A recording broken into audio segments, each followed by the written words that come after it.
అదే RTV app వార్తల్ని క్షణాల్లో చదివే అవకాశం ఉంటుంది. ఒక న్యూస్ పేపర్, ఒక టెలివిజన్ ఛానల్ మీ చేతుల్లో ఎప్పుడూ ఉంటాయి. మరి 16వ శాసనసభ వాళ్ళ 5వ రోజు ముగింపు రావడం జరిగింది. మరి ఈ కార్యక్రమాన్ని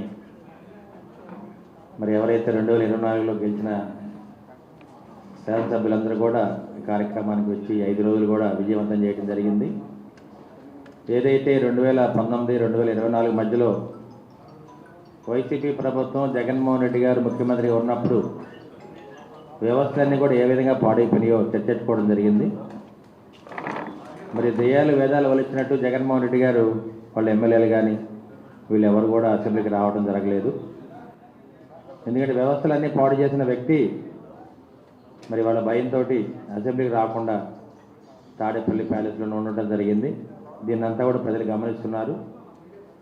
అదేవిధంగా నిన్న నారా చంద్రబాబు నాయుడు గారు ఆంధ్ర రాష్ట్ర ప్రభుత్వం శాంతి భద్రత మీద శ్వేతపత్రం వదలటం జరిగింది.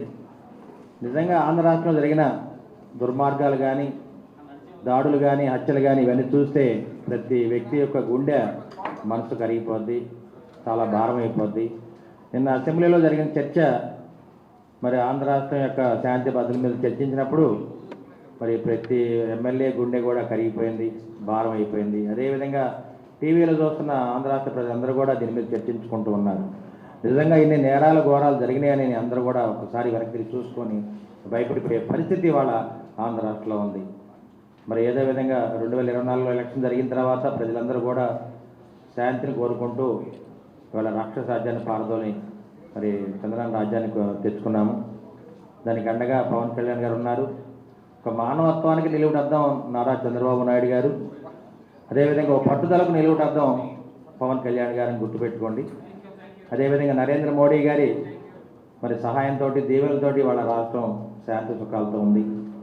అదేవిధంగా ఇవాళ చూస్తే మరి రాష్ట్రం యొక్క ఆర్థిక పరిస్థితి గురించి శ్వేతపత్రం మరి చంద్రబాబు నాయుడు గారు వాళ్ళు రిలీజ్ చేయడం జరిగింది.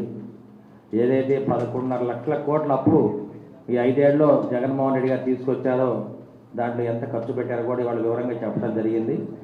నిజంగా తెచ్చిన అప్పు 11.5 లక్షల కోట్లు మీడియా అందరికీ కూడా తెలుసు. మరి దాంట్లో ఖర్చు పెట్టింది 2.5 లక్షలు. మిగతా డబ్బులన్నీ కూడా ఏమైపోయినాయని అందరూ కూడా ఇవాళ దాని మీద ఎంక్వైరీ చేయమని వాళ్ళ అసెంబ్లీ మరి స్పీకర్ గారు కానీ మరి ఎమ్మెల్యేలు అందరూ కూడా కోరడం జరిగింది. దీనికి ముఖ్యమంత్రి గారు స్పందించి దీని మీద ఎంక్వైరీ వేయడానికి సిద్ధంగా ఉన్నారు. అదే ఉప ముఖ్యమంత్రి పవన్ కళ్యాణ్ గారు కూడా దీనికి అండగా ఉండడం జరిగింది. ఏదైతే ఈ రాష్ట్రంలో అన్ని వ్యవస్థలు పాడైపోయినాయి 5 ఏళ్ళలో వీటిని బాగు చేసిన బాధ్యత మనకుంది. ఇవాళ చూస్తే ఆంధ్ర రాష్ట్రం యొక్క ఆర్థిక పరిస్థితి చాలా దారుణంగా ఉంది. అయినా కానీ చంద్రబాబు నాయుడు గారు ఎక్కడ కూడా భయపడకుండా ఈ రాష్ట్రాన్ని ముందుకు తీసుకెళ్ళాలి. మరి నరేంద్ర మోడీ గారి ఆశీస్సులతోటి తప్పనిసరిగా ప్రతి వ్యవస్థని బాగు చేసుకున్న ఆలోచనతోటి చంద్రబాబు నాయుడు గారు చాలా ధైర్యంగా ఉన్నారు. ప్రజలకు కూడా ధైర్యం చెప్పడం జరిగింది. ఎందుకంటే ఇవాళ తుఫాన్ల వల్ల తూర్పుగోదావరి జిల్లా అంతా కూడా వరదలతో మరి పొలాలన్నీ కూడా నిండిపోయినాయి, నీళ్లతో నిండిపోవడం జరిగింది. అదేవిధంగా ఇక్కడ డ్రైనేజ్ వ్యవస్థ కూడా పూర్తిగా పాడైపోయినప్పుడు చాలామంది మరి ప్రజలు నిరాశ్రులు అయ్యారు. వాళ్ళని ఆదుకోవడానికి వాళ్ళ 25 కేజీల బియ్యం ప్రతి వ్యక్తికి, అదేవిధంగా 1 లీటరు పామాయిల్ నూనె, అదేవిధంగా ఎవరైతే ఇళ్ళు పోగొట్టుకున్నారో వాళ్ళకి 3,000 రూపాయలు సహాయం చేసి అండగా ఉంటాయని చెప్పి మీ వాళ్ళ సభాముఖంగా తెలియజేయడం జరిగింది.